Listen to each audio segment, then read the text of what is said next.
అలాగే గురుగారు గ్రహస్థితి ఎలా ఉండబోతుంది అంటున్నారు? ఏ రంగాల వారికి ఎలా ఉండబోతుంది? ఒక్కసారి మీ మాటలో తెలియజేయండి.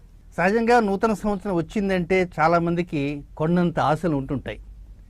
ఎందుకనంటే తమ ఆశయాలన్నీ కూడా ఈ నూతన సంవత్సరం అది నెరవేరుస్తున్నటువంటి ఒక ప్రగాఢమైనటువంటి నమ్మకంతో ఉంటుంటారు. కానీ అది ఆ కోణమంతా మరొక వైపు. కానీ అసలు విషయానికి వస్తే ప్లానెటరీ పొజిషన్స్, గ్రహ సంచార స్థితిగతుల ప్రకారంగా ప్లవనామ సంవత్సరం కొంత కలిసి ఉంటుంది, అలాగే శుభకృతనామ సంవత్సరం కొంత కలిసి ఉంటుంది. అంటే సహజంగా పంచాంగం నాటికి శుభకృతనామ సంవత్సరం నుంచి నూతన ఉగాది పంచాంగం వస్తుంటుంది. ఇది ఆంగ్ల సంవత్సరాది కనుక అటు ప్లవం ఉంటుంది, ఇటు శుభకృతం ఉంటుంది, రెండు కూడా కలిసి ఉంటుంది. కనుక రెండు కలిసినటువంటి ఈ గ్రహ సంచార స్థితిగతులను పరిశీలిస్తే 65% వరకు మనకు వ్యతిరేక గ్రహ సంచారాలే కనపడుతున్నాయి తప్ప అనుకూలతలు ఎక్కడా ఉండలేదు. అయితే గత సంవత్సరంతో కంపేర్ చేస్తే గత సంవత్సరమే బాగుందేమోనే అని ఒక్కోసారి అనిపిస్తుంటుంది కొన్ని రంగాల్లో. అయితే అసలు మెయిన్ ప్రధానంగా ఏమిటంటే ఇక్కడ అందరికీ తెలిసిన గ్రహం శనిగ్రహం. శనిగ్రహం ఈ 365 రోజులలో 317 రోజులు ప్రత్యేకంగా ఒక నక్షత్రంలో సంచారం చేస్తాడు. అంటే ఫిబ్రవరి నెల 18వ తేదీన శని మకర రాశిలో ధనిష్ఠా నక్షత్రంలోకి ప్రవేశించి డిసెంబర్ 31 దాకా అదే నక్షత్రంలో ఉంటాడు. అంటే అది ఆ ప్లానెటరీ పొజిషన్ అది. అటువంటి ధనిష్ఠా నక్షత్రంలో సంచారం చేయటం అనేది కొంత అనుకూలం కాదని బృహత్ సంహిత అనే గ్రంథం తెలియజేస్తుంది.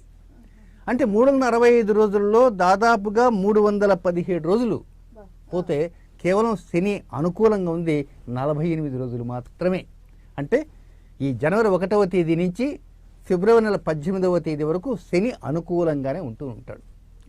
ఇక జనవరి నెలలోనే జనవరి భోగి పండుగ రోజే ప్రత్యేకంగా బుద్ధి కారకుడి బుధుడు, అలాగే ఇన్వెస్ట్మెంట్స్ కారకుడు, వ్యాపారాల కారకుడు బుధుడు ఆయన వక్రంలోకి వెళ్ళిపోతున్నాడు ప్రారంభంలోంచి. అది కొద్దిగా ఆలోచన చేయవలసిన అంశం.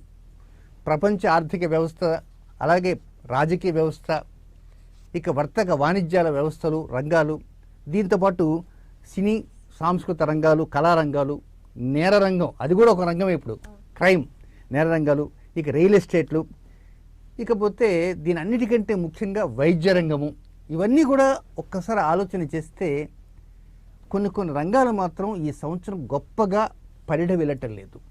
ముఖ్యంగా ఆర్థిక రంగం మాత్రం కొంచెం కుదేలు. కానీ ఇప్పుడు ప్రత్యేకంగా ఈ ధనిష్ఠా నక్షత్రంలో ఈ శనిగ్రహ సంచారం కారణంగా ఆర్థిక రంగం దాదాపు 317 రోజుల పాటు కొంత వెనకంజలో ఉంటున్నది.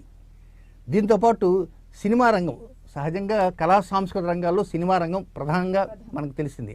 ఇలాంటి ఈ రంగము అందులో నార్త్ ఇండియాలో కొంతవరకు ఇబ్బందికరం. అది హాలీవుడ్ కావచ్చు, బాలీవుడ్ కావచ్చు, ఏ వుడ్ అయినప్పటికీ కూడా మొత్తం ఈ సినిమా రంగంలో కొంతవరకు ఉత్తర భారతదేశంలో మాత్రం కొంత గడ్డు పరిస్థితులు వచ్చే విధంగా ఈ సినిమా రంగం కనపడుతున్నది.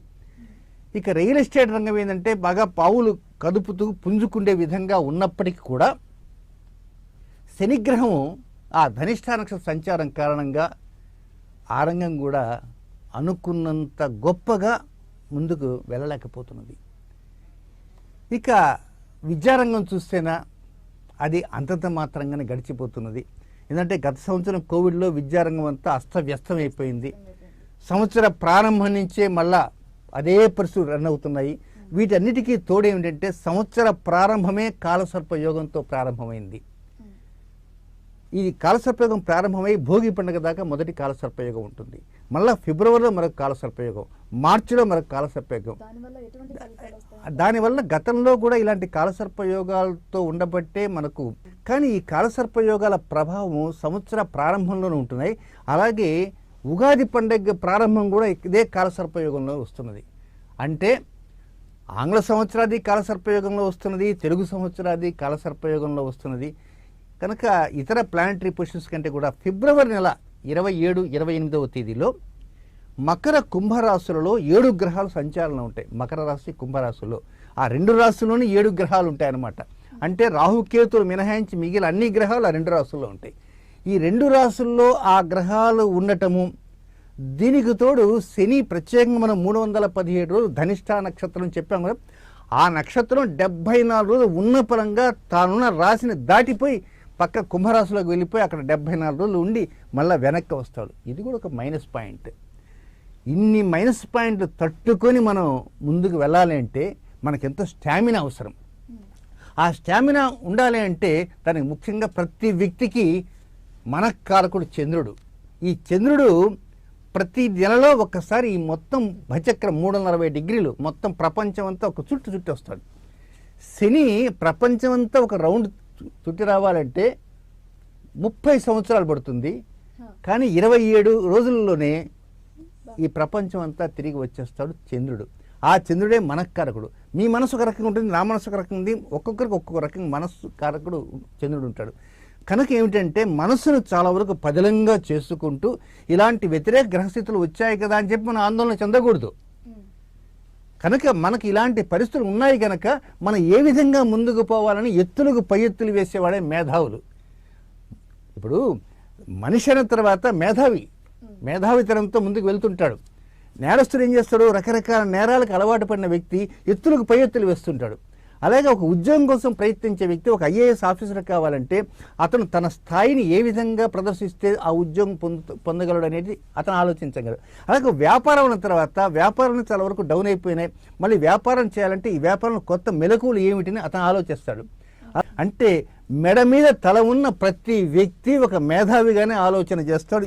ప్రతి వ్యక్తి క్రొత్త ఆలోచనలతోటి ఎత్తులకు పై ఎత్తులు వేస్తూ ముందుకు వెళ్ళేటువంటి ఉంది.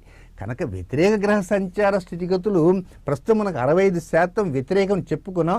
65 కాదు 95% ఉన్నప్పటికీ కూడా దానికి తలదన్న విధంగా ఆలోచన చేసి ముందుకు వెళ్ళేటువంటి మేధా సంపన్నం ప్రతి మనిషికి మాత్రం వస్తుందని చెప్పడంలో సందేహం ఎంత మాత్రం లేదమ్మా.